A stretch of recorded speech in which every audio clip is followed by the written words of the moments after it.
joie de se retrouver et de pouvoir partager la manne céleste.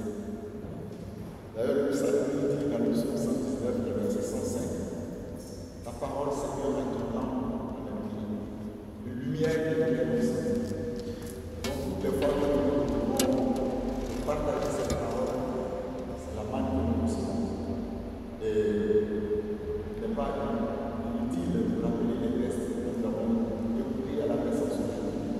Tout d'abord, dans le premier texte, dans le livre d'Exode, chapitre 16, le peuple demandait de pouvoir manger.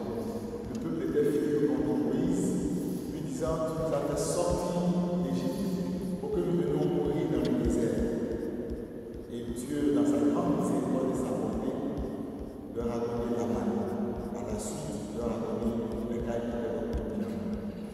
Quand nous descendons dans le test, avec dans les tests de l'évangile de Saint Jean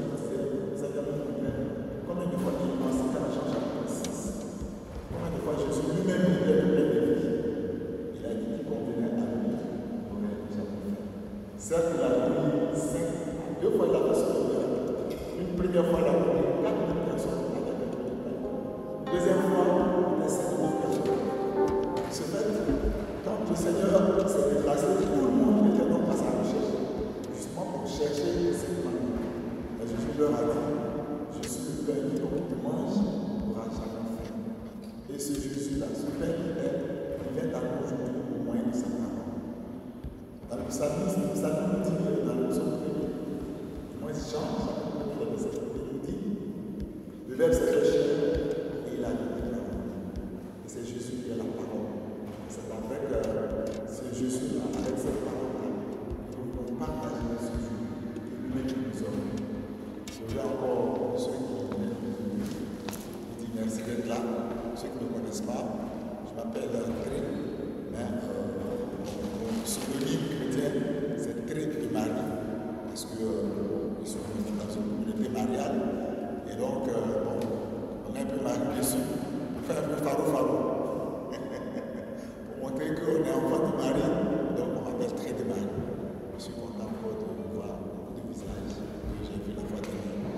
Et à ceux qui viennent maintenant, soyez les bienvenus. Alors, le thème qu'on avait choisi pour notre méditation durant ces 3 dimanches, il est donc tiré du livre de Saint Jean, le chapitre 8, le verset 12.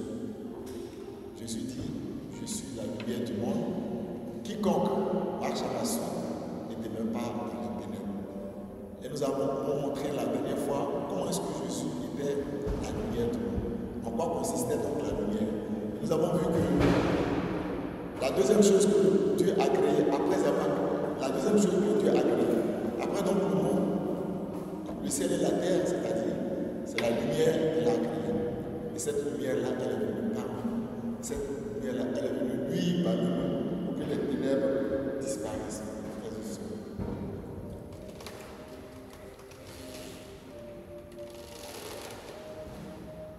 Et Jésus nous a dit, comme je disais tantôt, nous devons marcher à sa suite. Mais pour marcher à sa suite, cela suppose qu'il faut aussi se revertir d'une certaine puissance. Mais mieux encore, une certaine volonté. Il n'est pas facile de marcher à la suite de l'Éternel. Un jour, un jeune homme était venu voir le Christ, il m'a dit, qu'est-ce que je peux faire pour avoir la vie éternelle? Il lui a dit, va, vends tous tes biens, viens et suis-moi. La Bible dit que quand il est parti, il n'est plus revenu parce qu'il avait suffisamment de biens. Alors, les biens aujourd'hui, c'est le confort dans lequel nous sommes et que nous ne pouvons pas nous en débarrasser. Les biens aujourd'hui, c'est les distractions dans lesquelles je suis et qui font que je ne peux pas me débarrasser de ça pour ce qui Seigneur. Eh bien, Jésus nous demande de pouvoir abandonner tout cela et de venir à nous. Pierre a posé la question à Jésus un jour. Il lui a dit, Seigneur, nous avons tout abandonné et nous pour te suivre. Quelle serait notre récompense dans le royaume des cieux? Quelle serait notre récompense? Jésus lui a dit, je vous donnerai la capacité d'être assis sur les 12 trônes de l'Éternel, les 12 trônes du royaume des cieux. Mais à nous ne serons pas assis sur les 12 trônes, bien au contraire. Mais ce qui serait beaucoup plus avantageux et intéressant pour nous, c'est de bénéficier de la grâce du royaume des cieux. plus important pour le chrétien, c'est le royaume des cieux. Je répète très souvent à ceux avec lesquels je partage la parole que le Seigneur nous a rappelé ceci. À Matthieu chapitre 7, à partir du verset 17. Il dit, nous nous préoccupons de ce dont les païens aiment.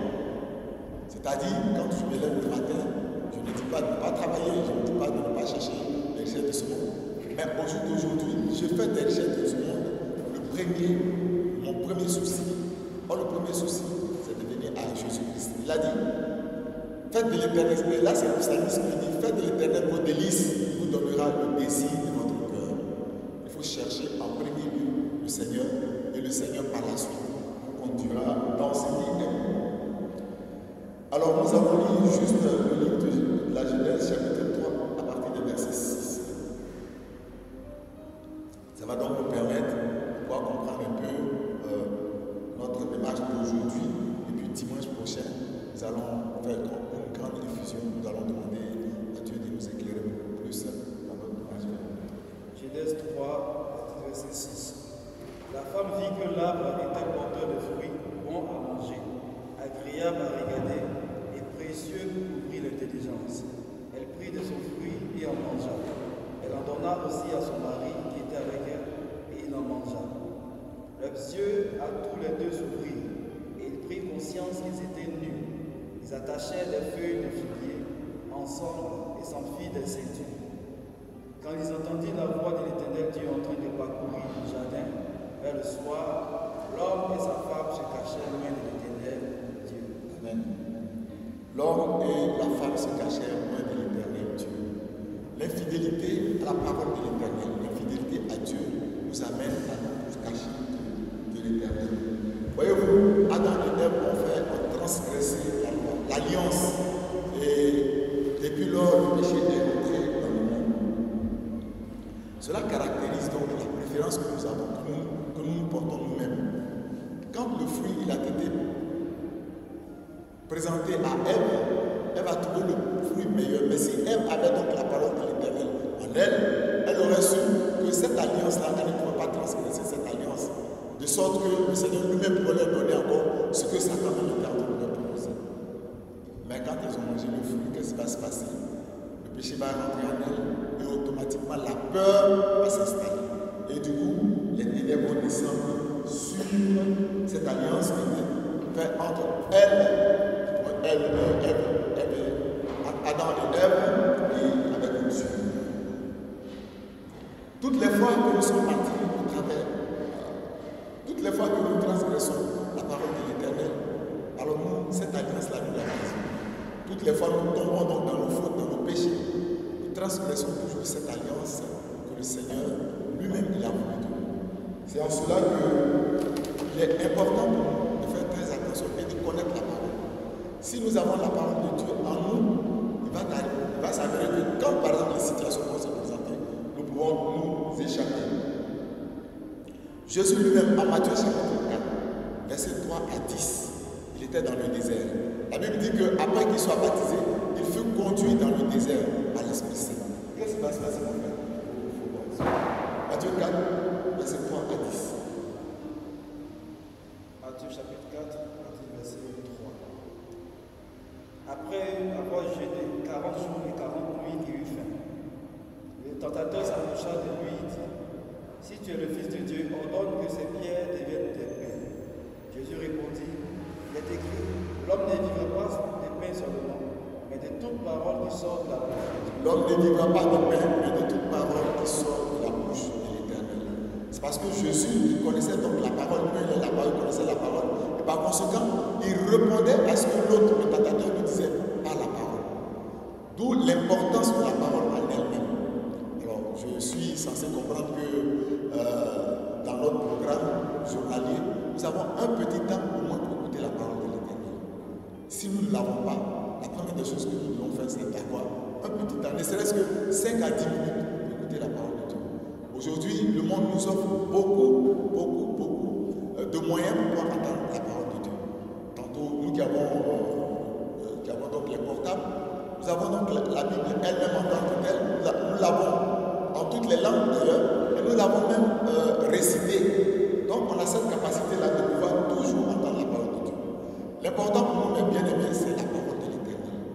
psalmiste nous dit dans le psaume 1er, le verset 1er, heureux est l'homme qui ne s'allie pas au conseil des méchants, mais qui scrute la parole de l'Éternel tous les jours, qui la médite et la garde. Or donc pour être heureux dans la vie de l'homme, il faut avoir la parole de Dieu dans son monde. Et la parole de Dieu, frères et sœurs, c'est Jésus-Christ. La connaissance de la parole nous fait avancer davantage. Alors souvent, on se donne de voir que d'autres personnes, par exemple, ont la capacité de réciter la capacité de dire des mots venant de la Bible. Et on se dit, mais des fois on est émerveillé, alors que nous avons cette possibilité. La parole de l'Éternel, je sais pas, tout à l'heure j'ai cité le psaume 119, le verset 107. La parole de Dieu est une lampe à nos pieds, une lumière qui éclaire nos sentiers. Si le matin, quand vous êtes levé et que vous avez médité, un temps soit peu, la parole de l'Éternel, en 5 minutes, vous allez voir que cette parole-là, elle va vous suivre toute la journée. Et c'est l'ami fidèle, c'est l'ami qui ne s'éloigne pas de nous. Et donc, nous ne pouvons pas lutter contre les ténèbres si la parole de l'Éternel n'est pas en nous. Alors, on va se poser la question de savoir, il y a d'aucuns, quand vous rentrez chez eux, la Bible est là, les grandement ouvertes. Mais quand vous faites très attention, vous la touchez, elle est recouverte de poussière, parce que jamais cette page-là n'a été tournée. Est-ce que nous lisons la parole de Dieu? C'est ça le plus important. Je fais quoi de la parole de l'Éternel? Je peux connaître beaucoup de choses, mais Dieu lui-même, je lui-même. Dieu doit être avec nous. Quand vous voyez les Juifs, ils ont ce petit chapeau qu'ils portent, qu'on appelle le kippa. Et il y a toujours une petite épingle là-dessus. Mais là-dedans, il y a juste une petite parole. C'est-à-dire que la parole qu'il a méditée la veille, c'est ce qu'il met dedans. Et c'est cette parole-là qui le conduit. Bon, chez nous les Africains, les ceintures que nous portons au rêve, les musulmans très souvent, ils ont des paroles arabiques qui sont là-dedans. C'est-à-dire que c'est l'histoire de pouvoir leur protéger. Je dis ça comme ça pour rigoler un peu. Mais il faut avoir la parole de Dieu comme son bouclier. Si nous n'avons pas la parole de Dieu, la lumière ne sera pas avec nous. Si quelqu'un ne vient pas à Dieu par la parole de l'Éternel, alors cette personne-là s'assombrit.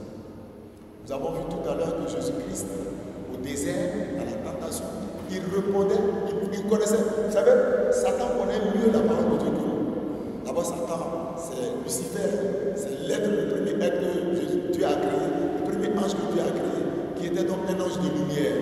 Mais parce qu'il s'est préféré lui-même, il est devenu un ange dessus. Donc, il connaît la parole. Alors, toutes les fois qu'il va nous proposer quelque chose, il faut que nous nous répondions à la parole. Il a proposé à Jésus-Christ de transformer les pierres en pain. Jésus lui a dit, on ne se nourrit pas seulement de pain, mais de tout ce qui sort de la bouche de Dieu. Est-ce que nous, quand nous sommes en face de cette situation, nous nous rappelons de ce que le Seigneur nous a dit? C'est très important pour nous. Frères et sœurs, quelqu'un qui n'a pas la parole de Dieu demeure dans les ténèbres. Si nous n'avons pas la parole de l'Éternel en nous, nous demeurons dans les ténèbres. Et nous sommes toujours prêts à pouvoir désobéir. Nous sommes toujours prêts à pouvoir désobéir. Parce que quand Dieu parle à quelqu'un, il amène l'homme à l'obéissance.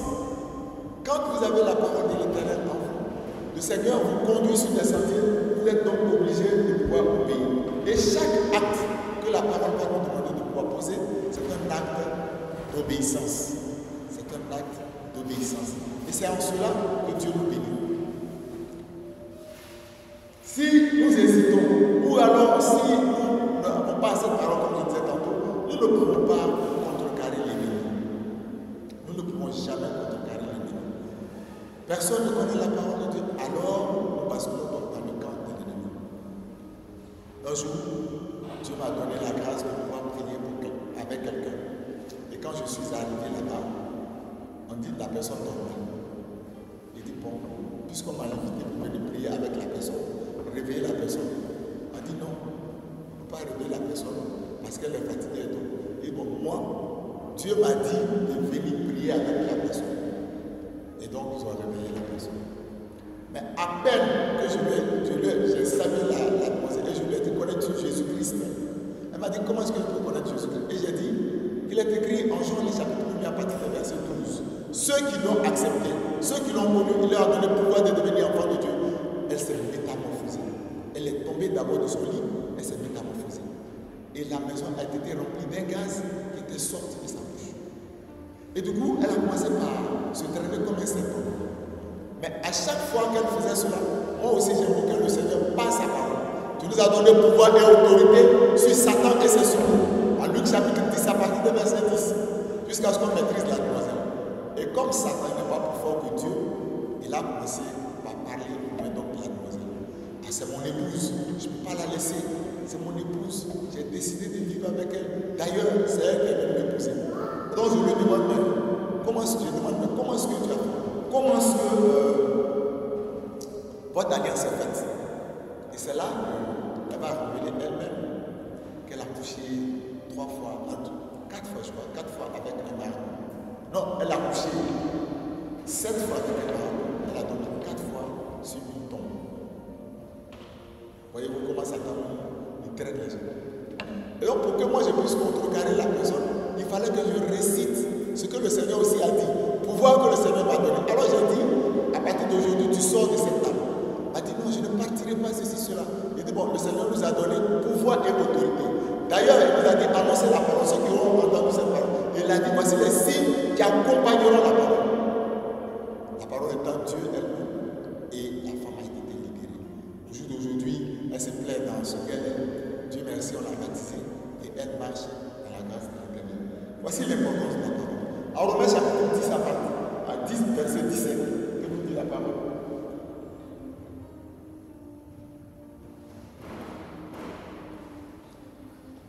Romains 10, verset 17. Ainsi, la foi vient de ce qu'on entend, et ce qu'on entend vient de la parole de Dieu. Nous ne pouvons pas avoir de foi. Notre foi ne peut pas être solide si nous n'avons pas la connaissance de Dieu. Et la connaissance de Dieu, c'est dans la parole. Nous avons la possibilité de bouquiner, mais nous pouvons lire aussi la parole de l'Éternel. Voilà. Donc c'est très important. Pour avoir la foi, il faut lire la parole de l'Éternel. Si nous n'avons pas la parole à nous, les bien-aimés, nous ne pouvons jamais être réalisants vis-à-vis de l'Éternel. Parce que la connaissance vient de la parole. Alors donc on peut se poser la question de savoir, mais durant toute cette semaine, combien de fois j'ai lu la parole de l'Éternel? Ça c'est une question qui est posée à chacun d'entre nous. Est-ce que durant toute cette semaine, je me suis rapproché vers Dieu au moins de ça? Et la réponse va être ce que nous aurons décidé. Si nous avons donc confiance en Dieu, dans sa parole, frère bien-aimé, les ténèbres disparaîtront. C'est en cela que la lumière sera donc attachée à nos pieds. Et c'est donc en cela que la lumière sera attachée à nos pieds. Et ce serait donc un moyen pour nous de pouvoir marcher sur un sentier qui n'est plus ténébreux. C'est par la parole de l'Éternel que nous découvrons l'amour de Dieu et l'amour du prochain. Si nous n'avons pas la connaissance de la parole, nous ne pouvons pas voir dans le visage de celui qui est en face de nous Dieu lui-même en tant que tel. Jean nous dit, si nous disons que nous aimons Dieu et que celui qui est à côté de nous, nous le haïssons, nous mentons. Nous n'avons pas vu Dieu en tant que tel. Et le Seigneur nous a dit que la seule chose qui ne peut pas disparaître, c'est la charité, c'est l'amour du prochain. Il n'y a que la parole qui puisse nous révéler cela. Nous pouvons connaître Dieu et nous pouvons avoir une vie meilleure, frères et sœurs, quand la parole de l'Éternel est en nous. Et la parole de l'Éternel, c'est la lumière. Alors donc on va se poser la question de savoir, mais comment est-ce qu'il faut faire pour connaître Dieu? Comment est-ce qu'il faut faire pour choses? Mais c'est simple. C'est comme par exemple, le matin nous nous levons gentiment, nous avons notre café. À midi, nous avons le repas, entre autres ceux qui peuvent grignoter entre midi et 18h, ils grignotent un peu. Le soir, on a un repas consistant. C'est la même chose. Nous aussi, nous pouvons avoir juste une petite parole. Et donc, des propos éjaculatoires que nous avons dans nos cœurs. Seigneur, tu as dit que je t'aime. Tu as dit que si je viens à toi, je serai libre. Ok, Seigneur, moi aussi je t'aime. Est-ce que de temps en temps, nous rencontrons le Seigneur? On rencontre Dieu que dans sa parole. On ne peut pas être ami de l'Éternel si la parole de l'Éternel n'est pas là. C'est elle qui est la lumière du monde. Frère bien-aimé, il faut que nous nous mettons toujours en cause. Il faut que nous essayions de chercher à savoir, mais est-ce que Dieu est avec moi? Est-ce que je connais le Seigneur? Je connais le Seigneur au moyen de sa parole. Et c'est sa parole-là qui délivre les frères bien-aimés. Alors, il faut comprendre que si nous avons la parole de l'Éternel, notre parcours ne devient plus personnel. C'est la parole qui nous guide. On a dit tout à l'heure, le psaume 119, verset 105. La parole est attachée à mes pieds, mais c'est une lumière sur mon sentier. C'est la parole de Dieu. Voyez-vous, quand le peuple devait sortir d'Égypte, la nuit, une colonne de feu était devant eux. Dans la journée, c'était une nuée lui qui les accompagnait. Mais c'était Dieu lui-même en tant que tel. Et c'est ce Dieu-là qui s'est fait chair et qui est venu habiter parmi nous. En Jean, chapitre 3, verset 16, Dieu nous a aimés qu'il a envoyé son Fils unique, afin que celui qui croit en lui, or c'est lui la parole, quiconque croit en sa parole, a la vie sauvée. Le plus important pour le chrétien, c'est d'avoir la vie sauvée. Le reste, là, c'est des additifs. On met plutôt le bien matériel par rapport à Dieu lui-même. Or, si nous avons Dieu en nous, c'est évident que nous aurons le bien matériel. Et je me plais toujours de dire, si vous êtes le cuisinier du président de la République, vous n'allez jamais manquer quelque chose. Et si vous êtes le chien du président de la République, le président de tous les chiens. Pourquoi? Parce que vous êtes dans la grâce de Dieu. Si nous savons, nous pouvons reconnaître Dieu comme notre Dieu, au moins de sa parole, vous allez voir que tout va se décanter. Samuel, le petit Samuel, il était donc couché au tabernacle, ce que nous appelons maintenant le tabernacle, on l'appelait donc la voie de l'alliance. Et Dieu l'a appelé à 3 reprises. Mais la première fois, il s'est retrouvé dans la parole d'Élie.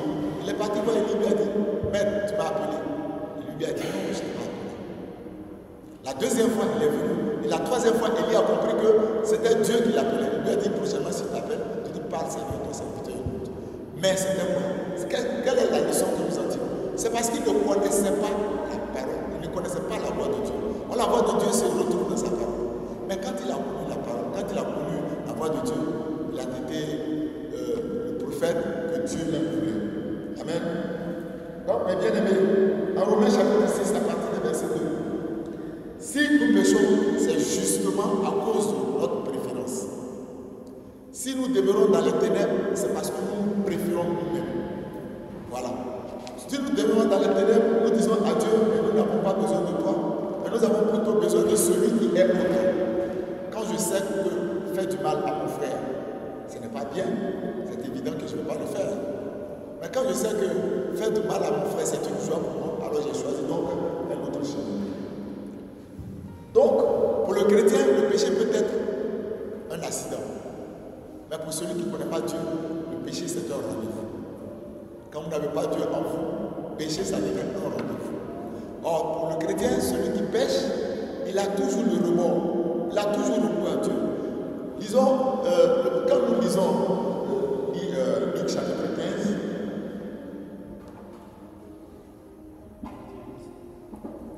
c'est ça, il vient l'enfant pour dire ça. Ouais, va vers le verset 10. Et même, je vous dis, il y a de la joie parmi les anges de Dieu pour un seul pécheur qui se répand. Alors donc, quand nous avons la parole de l'Éternel, la repentance, elle est de façon immédiate. Dès que je faute, dès que je cours et je viens à Dieu, je lui demande pardon. Ne vous inquiétez pas de toutes vos fautes que vous allez faire. Le Seigneur nous a dit dans les Écritures d'Isaïe, il blanchira nos fautes, même si elles étaient noires comme de l'écarlate, comme de la neige. Ne vous en faites pas. Mais la seule chose que Dieu veut pour nous, c'est qu'à chaque fois que nous tombons, parce que nous sommes faibles, de la condition, notre condition humaine est reliée donc à nos ancêtres, Adam et Ève, donc c'est évident que nous allons tomber. Mais toutes les fois que nous tombons, accourons donc au Seigneur, venons à lui et présentons-lui toutes nos fautes. C'est comme vos enfants. Un enfant casse un verre tout à l'heure, vous n'allez pas tuer votre enfant. Mais l'enfant, dès qu'il casse, il a le remords, il court vers vous, il dit, papa, j'ai cassé le verre. Vous êtes fiers de ce qu'il soit venu vers vous, et là vous nous pardonnez. L'en est de même pour Dieu. Toutes les fois que nous tombons, ayons le courage de nous relever et de venir à Dieu et lui dire, Seigneur, je t'en supplie, voici ce que j'ai fait. Le frère tout à l'heure dans la prière était en train de dire, présentons à Dieu nos fautes. Souvent il y a des péchés que nous appelons péchés mignons. Ah oui, ça c'est un péché mignon. C'est-à-dire que faire du mal, c'est un péché mignon. Or le péché, par définition, c'est pécaré, qui veut dire donc, selon notre qui veut dire pécaré, qui veut dire être coupé de Dieu. Est-ce que je peux avoir un moyen de me couper de Dieu que je peux considérer comme un moyen mignon? Non. Toujours, il faut avoir du remords, il faut venir à Dieu. Il faut, pour marcher dans la lumière, il faut toujours avoir du remords. En 1 Jean chapitre 1, verset 7, le Seigneur dit, c'est plutôt l'évangéliste qui il dit, si vous dites que vous n'avez pas de péché, c'est que vous prenez Dieu pour un menteur. Mais si vous revenez à Dieu, lui, il est prêt pour vous pardonner. Et l'enfant prodigue, vous avez vu, quand il est parti, qu'il a partagé tous ses biens et qu'il a reconnu que ce qu'il avait déjà fait d'un moment, il a décidé de revenir à son père. La Bible dit que quand il arriva, son père se trouvait donc devant la maison et son père l'a reçu. Dieu, il est toujours prêt à nous recevoir. Dieu, son cœur est toujours ouvert pour nous. Et il faut éviter trois choses. Quand nous n'avons pas la parole de l'Éternel, souvent ça devient une euphorie pour nous. C'est-à-dire, dès qu'on a reçu quelque chose, automatiquement on est euphorique. Mais après, elle disparaît. On avait pour preuve les lectures qui ont été faites durant toute cette semaine-là. Ça va pour ceux qui en souviennent un peu. On a vu donc qu'il y avait donc un cultivateur, plus ainsi dit, qui donc sémait le grain. Et les derniers tests, à partir du vendredi, on dit la bonne parole qui est tombée dans la parole qui est tombée dans la terre, la bonne terre, c'est ce que ça produit. Et c'est ce que fait la parole. Est-ce que la parole de l'Éternel tombe dans nos cœurs? Donc il y a trois choses qu'il faut éviter. Si nous n'avons pas la parole de Dieu en nous, nous retournons toujours à la désobéissance, ce qu'on appelle le péché. Si nous ne connaissons pas Dieu, c'est évident que nous allons retourner à nos anciennes pratiques. Et d'ailleurs, là même, nous allons entraîner les autres avec nous. Et notre foi va refroidir. Quand nous n'avons pas la parole de Dieu en nous, notre être se refroidit et on ne va plus prier. Alors que prier, quand vous vous levez le matin, prier, c'est pour nous communiquer à Dieu, c'est tout. On peut prendre, durant toute la journée, on peut, si vous voulez, prendre au moins 2 minutes pour parler à Dieu. Seigneur, je t'aime de tout mon cœur. Ou bien, Esprit Saint, éclaire-moi. C'est une prière. Quand vous êtes, vous qui avez la chance de pouvoir conduire vos différents véhicules, vous voyez sur la route, il y a des panneaux. Ce sont des panneaux indicateurs, soit pour vous dire ici il y a un hôpital, il faut faire très attention, ici il y a un piéton, il faut faire très attention. Mais est-ce que là-dessus c'est écrit? Non. Mais quand vous voyez automatiquement, vous savez ce que c'est. Donc on n'a pas besoin de se plonger 20 heures dans la parole de l'Éternel. On a besoin juste d'une minute. Mais Seigneur, je t'aime de tout mon cœur. Vous voyez, les saints, si vous lisez la vie des saints, ce n'est pas des gens qui ont fait des choses aussi extraordinaires. Mais à chaque fois, ils se retournaient vers le Seigneur. Sainte Thérèse de l'Enfant Jésus, elle ne faisait pas grand chose. Mais toutes les fois qu'elle arrivait dans la cour, et que par exemple, elle trouvait des ordures, elle dit Seigneur, j'enlève ça pour ta gloire. C'est tout. Il faut que nous soyons des personnes qui sont bercées par l'Éternel. Et pour que nous soyons bercés par l'Éternel, il faut que nous ayons la parole de Dieu en nous. Et cela, si la parole de Dieu est en nous, cela ranime davantage notre foi. Si la parole de Dieu n'est pas en nous, alors la mort s'installe. Parce que l'âme n'est plus nourrie. Or, la nourriture de l'âme, c'est la parole de Dieu. Il faut courir chaque fois à Jésus-Christ. Il faut lui demander, Seigneur, renouvelle mon alliance avec toi, au moins de ta parole. Dans nos prières, il faut le demander. Faites une expérience. Cette semaine-là, faites une expérience. Demandez seulement que le Seigneur vous connaisse sa parole. Demandez à Dieu sa présence dans vos vies. Si vous avez un problème, oubliez ce problème, ne le présentez pas. Parce que Dieu lui-même, il sait ce que vous êtes. En Jérémie chapitre 1, le Seigneur dit, avant que tu ne naisses, je te connaissais. Tous les projets qui étaient en nous, le Seigneur savait ça déjà. Donc, nous trouvons un peu absurde. Bon, c'est vrai que c'est bon quand même de présenter nos différentes difficultés à Dieu. Mais c'est quand même un peu absurde qu'à chaque moment, nous soyons toujours là, en train de présenter le même problème. Ah Seigneur, j'ai pas eu d'enfant. Mais Seigneur, j'ai pas eu une maison. Seigneur, j'ai pas eu une voiture. Seigneur, chez moi on n'a pas mangé. Seigneur, on n'a pas. Mais Dieu lui-même vers la fin de son oreille cassée. Supposons que c'est vous qui êtes Dieu et qui avez tous ces moyens-là. Et que les gens viennent à chaque fois chez vous. C'est oh mon Dieu, ah mon Dieu, ah mon Dieu. Alors que ici, là, c'est une expérience africaine que je vais dire. Quand par exemple nous rencontrons un député ou un ministre, c'est les salamalek. Nous faisons son éloge. Ah monsieur le ministre, la dernière fois que vous êtes passé dans le quartier, tout le monde était fier de vous. On sait que vous êtes l'homme qui peut nous sortir de cette situation. C'est ce que nous disons. Et quand nous rencontrons un député, ainsi de suite. Ou alors quand nous voyons quelqu'un qui a beaucoup plus de moyens, c'est ce que nous faisons. Mais pourquoi nous ne le faisons pas pour Dieu? Oh, pour Dieu, là, c'est tout. Ça veut dire, même si vous voulez blaguer Dieu, même s'il sait que dans votre cœur, vous êtes en train de blaguer, oh Seigneur, mon Dieu, tu es le plus grand de Dieu que j'ai jamais croisé. À toi seul appartient le règne, la puissance et l'amour. Seigneur, je sais que tu es bon. Je sais que pendant que je suis en train de prier, tu connais déjà le désir de mon cœur. Seigneur, je te dis merci de là-bas. Voilà, c'est ce que Dieu veut. Même si vous êtes en train de mentir, dans tous les cas,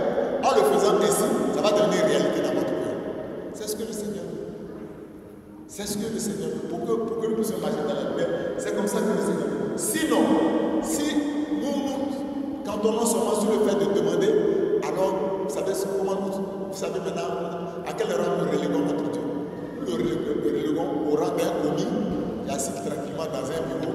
Et quand on vient, et puis il nous demande, il nous répond, et puis ça va. Dieu, il a besoin que par moment, nous parlons avec nous. Dieu, il a besoin que notre relation soit belle, soit fluide avec nous. Dieu aussi, il a besoin, parce que la Bible dit, c'est ce que dit le livre d'Osée. Le livre d'Osée dit, quand l'on pleure, Dieu pleure. Dieu pleure avec nous. Dieu rit avec nous. Tout à l'heure, mon frère a dit que notre conversion sur la terre, c'est une joie dans le royaume des cieux, à commencer par nos anges. Or, on oublie souvent que Dieu même, dans la journée, il a mis au moins 7 anges auprès de nous. Est-ce que nous avons pris un jour la peine de poser avec notre ange gardien, notre saint patron? Or, l'Église nous donne tout cela. L'Église nous donne toutes ces connaissances-là. Malheureusement, Osée chapitre 6, verset 4. Non, Osée 4, verset 6. Alors nous devenons donc, il y a une certaine inculturation qui s'installe en nous tout simplement parce que nous ne cherchons pas à connaître.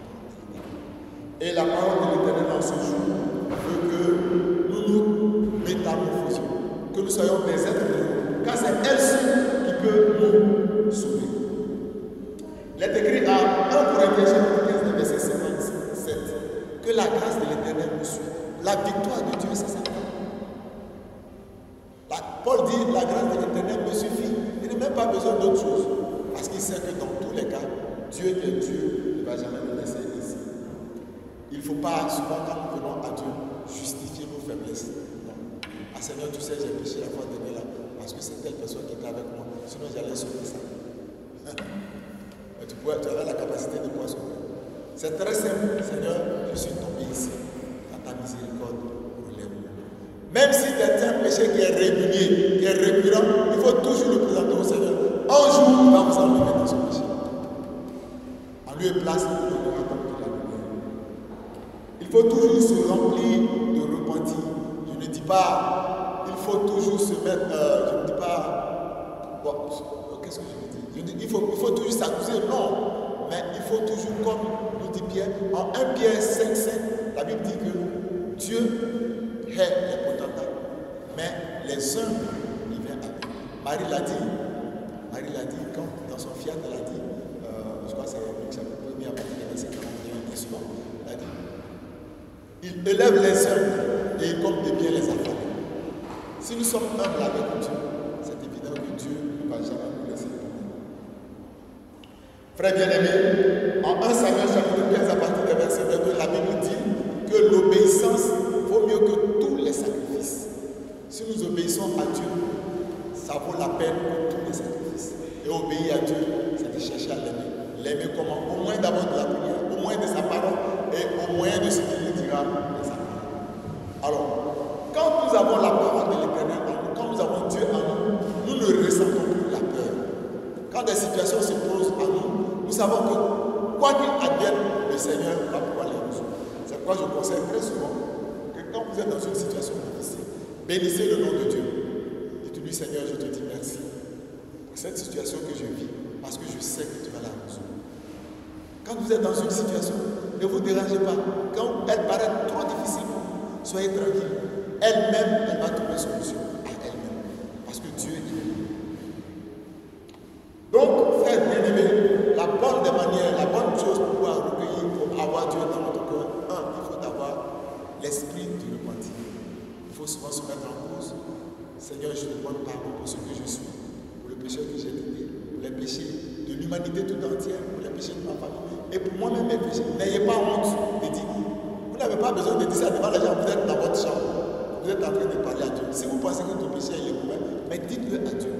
Et lui-même va vous enlever dans cela. Alors, une des solutions que nous devons avoir, c'est de croire en Dieu.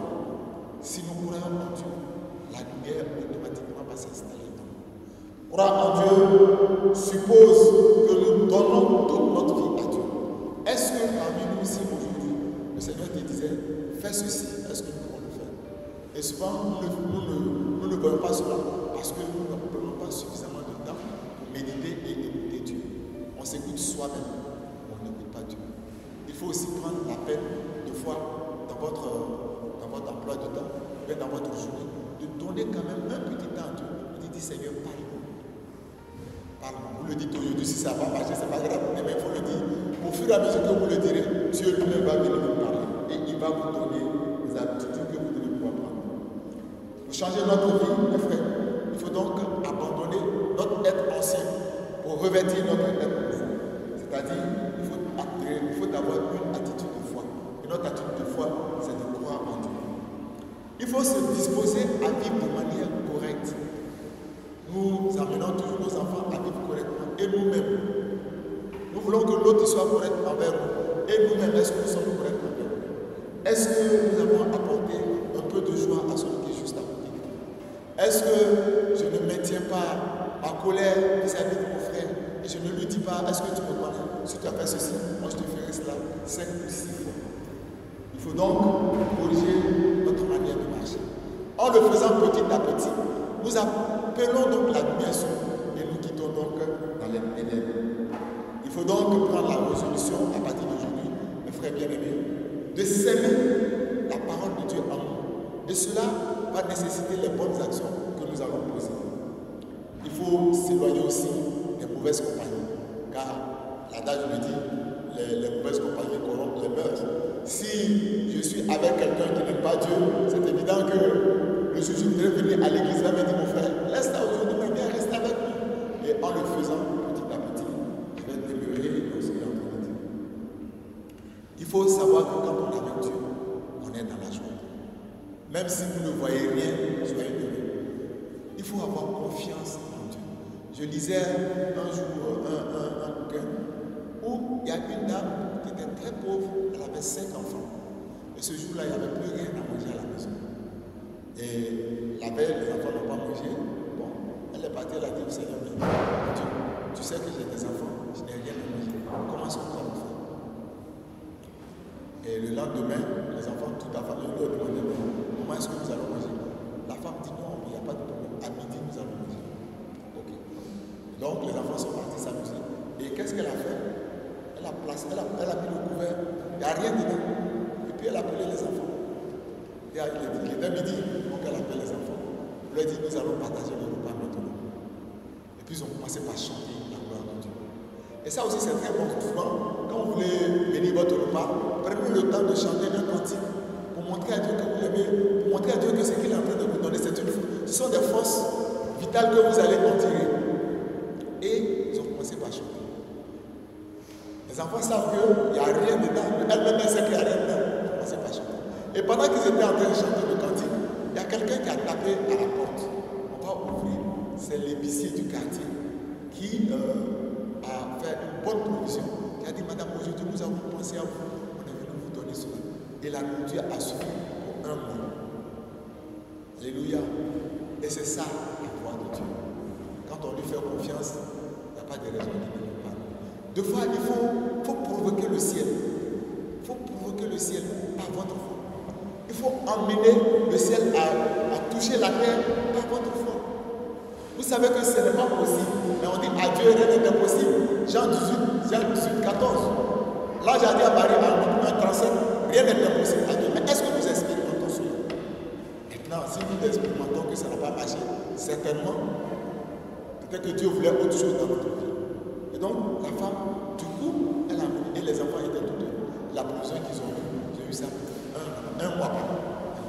Pour dire que nous pouvons amener Dieu à nous, si nous connaissons sa parole. Nous pouvons amener Dieu à nous, si nous avons sa parole à nous. Alors, c'est sur ça que je vais terminer. Mes frères bien-aimés, abandonnons-nous dans les mains de l'Éternel. Et n'ayons pas peur, parce que nous avons péché. Même n'ayons pas peur, parce que tel péché est récurrent dans nos vies. Car, en Isaïe chapitre 53, le verset 5, Jésus, il a payé à la croix toutes nos fautes. C'est pourquoi il a dit, en Jean chapitre 19, Père, tout est accompli. Que Dieu nous bénisse, qu'il nous donne davantage de lumière dans nos vies, et que sa parole soit toujours attachée à nos ceintures, et que sa parole soit un bouclier pour nous. Amen.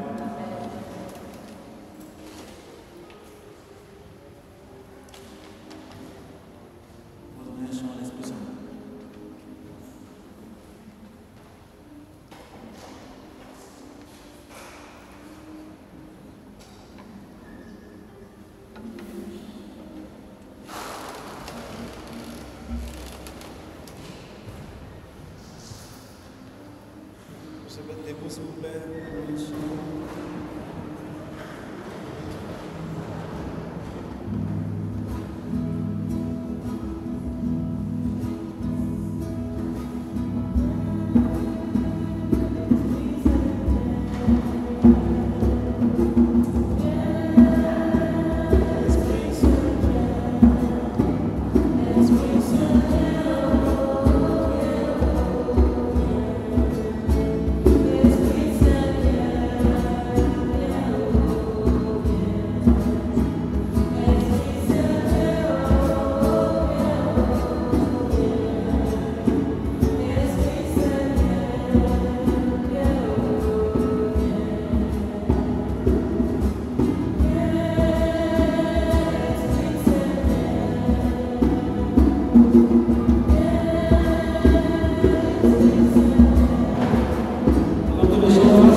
Donc de nous ranger en bien.